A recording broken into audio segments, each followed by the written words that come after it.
Objective 5, estimating a population proportion with a large sample. In the academic year 2016 and 2017, there were 19,456 students enrolled in LaGuardia Community College in Long Island City, New York. There were 11,244 female students and 8,212 male students.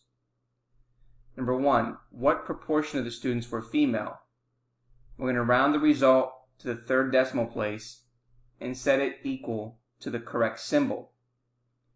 Is this result a statistic or a parameter?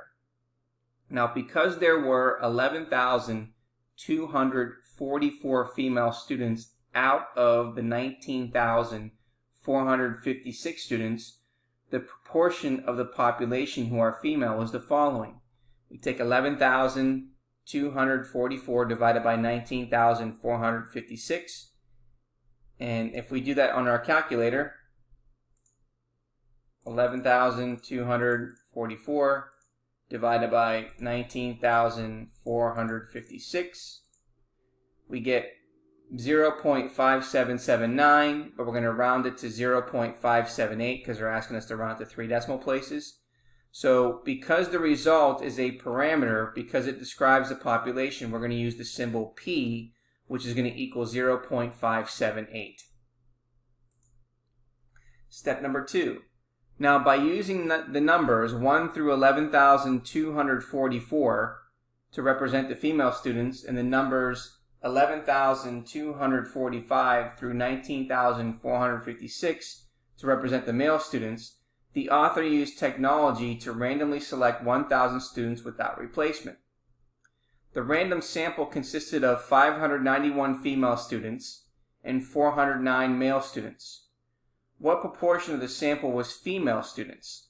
And then we're going to round the result to the third decimal place and set it equal to the correct symbol.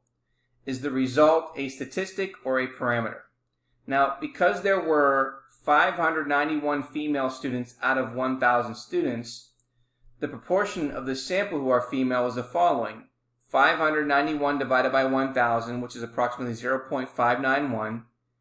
So the result is a statistic because it describes the sample. So then, therefore, you're using P hat as the symbol, and that's going to equal 0.591. Part 3. If we did not know the proportion of the population who are female students and use the result we found in problem 2 to estimate it, would that be part of descriptive statistics or inferential statistics? And explain. Well, using a sample proportion of 0.591 to estimate the population proportion of 0.578 is part of inferential statistics. Now, suppose a politician was interested to see what % of Americans wanted to legalize marijuana. Since it would be extremely difficult for the politician to ask every American whether or not they would want marijuana legalized, he would take a sample of Americans instead. So, for example, a politician wanted to know what % of Americans favor the legalization of marijuana. He asked a sample of 20,357 Americans and asked them whether or not they favored the legalization of marijuana.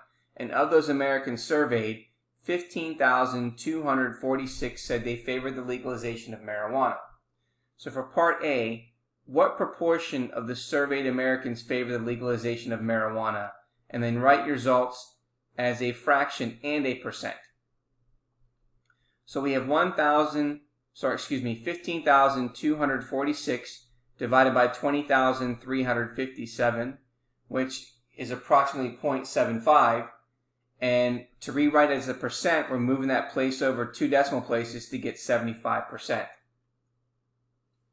Now, suppose the politician then concludes that 75% of all Americans favor the legalization of marijuana.